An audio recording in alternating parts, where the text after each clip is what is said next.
Kama ni mara yako ya kwanza unatembelea chaneli yetu ya Top 5 Media, tunakuomba ubonyeze neno subscribe, kisha kwa chini itatokea alama ya kengele. Tunakuomba ubonyeze kengele hiyo ili uwe wa kwanza kupokea taarifa katika chaneli yetu. Asante.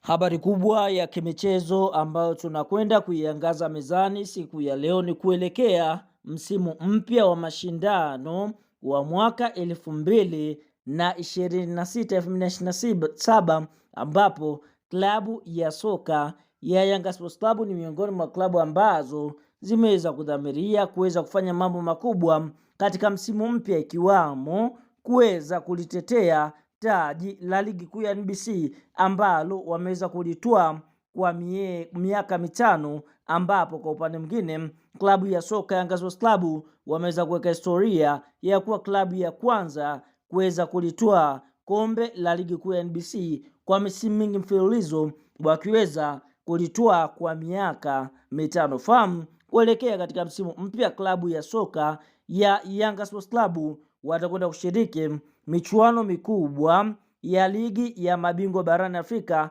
msimu wa mwaka 2026-2027 ambapo klabu ya soka ya Yanga Sports Club wamezamiria kufanya mambo makubwa. Ndiyo maana wameweza kufanya usajili wa wachezaji wakubwa, wachezaji wa kimataifa ambao moja kwa moja wataweza kwenda kuifanya klabu ya soka Yanga kuweza kufanya vizuri. Fahamu siku ya leo ikiwa ni tarehe 6 ya mwezi wa 8 mwaka 2026 majira ya saa 6 alasiri mchana, klabu ya soka ya Yanga Sports Club wameweza kufanikiwa kuzindua jezi zao mpya, jezi ambazo watakwenda kuzitumia katika michuano mbalimbali ikiwamo kombe la ligi kuu ya NBC, ambapo jezi hizi ni jezi za kuvutia kweli kweli. Fahamu klabu ya soka Yanga Sports Club inaundwa na rangi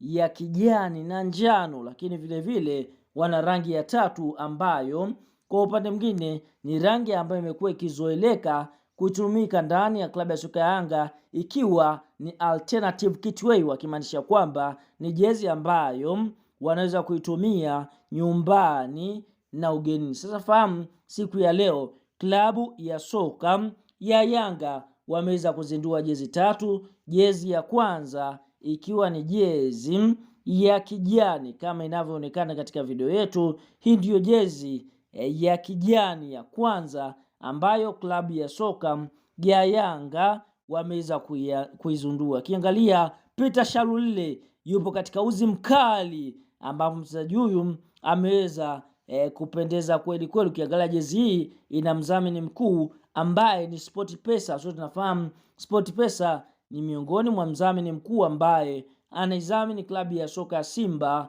lakini kwa upande mwingine jezi hii ni jezi ya kuvutia kweli kweli. Lakini kwa upande wa jezi ya pili ya ugenini ya klabu ya soka ya Yanga, klabu ya soka Yanga wameweza kuzindua jezi ya njano kama inavyoonekana katika video yetu. Hii ndiyo jezi ya njano ya klabu ya soka ya Yanga Sports Club, ambapo kiangalia jezi ni jezi ya kuvutia kweli kweli, jezi ya nakshi za michirizi meusi ikiwa na mdhamini mkuu ambaye ni SportPesa. Lakini fahamu klabu ya soka ya Yanga wana alternative key, ambapo alternative kits ni jezi kwa upande mwingine ni jezi nyeusi ambayo klabu ya soka ya Yanga wameweza kuizindua, ambapo kiangalia jezi ni jezi nyeusi kama inavyoonekana katika video yetu, bila kusahau ina nakshi za gold, ambapo jezi itakuwa ni jezi ya tatu ya ugenini kwa upande wa klabu ya soka Yanga kuelekea msimu ujao. Kwa hiyo hizi ndizo jezi mpya rasmi ambazo klabu ya soka ya Yanga wameweza kuzizindua kuelekea msimu mpya wa mashindano wa mwaka 2026-2027. Tuambie kwenye comment section kwa upande wako wewe, ukiwa ni mdau ambaye unafuatilia klabu ya soka Yanga, je, ni jezi gani ambayo unaisubiria kwa mtu? Toa maoni katika comment na sisi tutakuja kuyasoma.